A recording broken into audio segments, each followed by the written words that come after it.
Alors, bonjour, j'espère que vous allez très bien et que vous avez bien démarré l'année 2019. Aujourd'hui, je suis venue pour partager un petit message avec vous qui porte vraiment sur quelque chose que j'ai eu à méditer la semaine passée et qui m'a vraiment fait réfléchir sur beaucoup de choses. Vous savez, la semaine passée, j'ai eu à lire une histoire dans la Bible qui parlait d'Abigail. Et la Bible décrivait Abigail comme étant une femme qui était très belle de figure et qui avait beaucoup de bon sens. Mais il se fait qu'elle a épousé un homme que la Bible décrit comme étant un homme dur de caractère et méchant, qu'on appelait Nabal. Mais je crois que Abigail savait très bien que Nabal était méchant. Parce qu'en Israël, on te donne le nom qui correspond au caractère que tu as. Ce n'est pas comme aujourd'hui où nos parents nous donnent des noms qu'on trouve dans le calendrier ou des noms qu'ils aiment bien. Donc les parents de Nabal même lui avaient donné un nom qui signifiait en hébreu méchanceté. Alors pourquoi cela m'a beaucoup intéressée? Parce qu'aujourd'hui je remarque aussi que nous restons dans des relations où Dieu s'arrange pour que nous voyions très bien quels sont les traits de caractère de cet homme-là.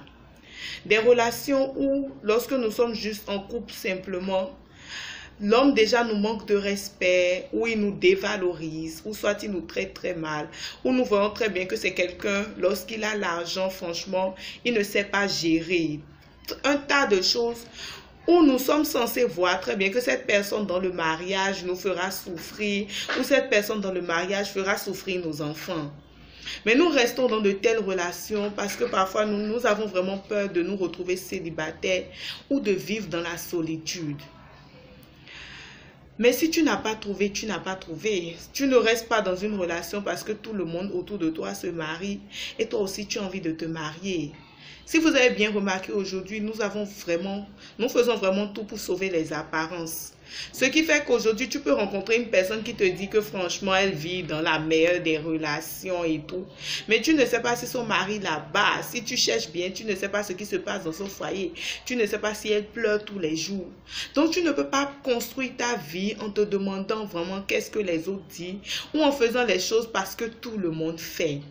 Donc, aujourd'hui, je suis venue te pousser, franchement, à faire les choses pour toi, à te poser la question de savoir quel type d'homme correspond au type de destinée que Dieu a prévu pour moi. Qu'est-ce que je veux vraiment? Et à vraiment t'aligner seulement avec quelqu'un qui marche dans la même dynamique que toi. Vous savez, par exemple, quand je prends par exemple les flirts, un homme qui t'aime, un homme qui, lorsqu'il pense à l'avenir, te voit avec lui, lorsqu'il pense à la mère de ses enfants, te voit avec lui, ne te proposera jamais d'être dans une relation libre ou d'être dans un flirt. Un homme qui fait ça, franchement, il ne se voit pas loin avec toi. Parce qu'un homme qui t'aime vraiment ne voudra jamais te partager avec quelqu'un d'autre. Donc franchement, c'est à toi, femme, de savoir quel type de respect tu te donnes. Parce qu'après, on se plaint derrière que les hommes nous manquent de respect, que les hommes aujourd'hui sont ceci, les hommes sont cela. Mais nous-mêmes, quel caractère avons-nous?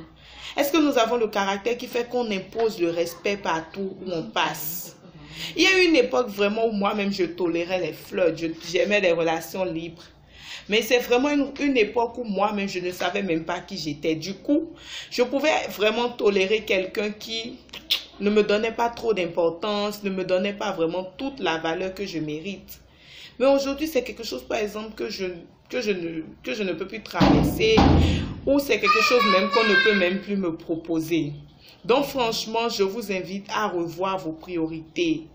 Il y a même un temps où tu dois savoir toi-même que ce n'est pas encore le moment des relations. Toi-même, tu dois te dire franchement, actuellement, je ne me connais pas. Actuellement, je n'ai rien. Si je tombe enceinte, qui va nourrir mes enfants? Si je tombe enceinte, ceci. Tu ne peux pas faire des projets seulement sur l'argent des autres. Et parfois, vous demandez aux hommes de faire pour vous des choses que vous-même, vous n'avez pas la capacité de faire pour vous. Vous ne pouvez pas, par exemple, aujourd'hui, dans le monde où on est, où franchement, tu es une jeune fille, tu sais que tu n'as aucune économie quelque part, mais tu achètes, par exemple, des mèches de 100 000. Des mèches qui ne vont rien te rapporter demain. C'est-à-dire, ce n'est pas quelque chose que tu veux vendre et tu veux regagner de l'argent dessus. Donc, franchement, prenons-nous vraiment davantage au sérieux.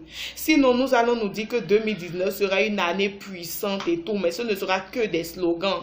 Tu vas te retrouver à la fin de l'année toujours en train de pleurer pour les mêmes choses et rien n'aura changé.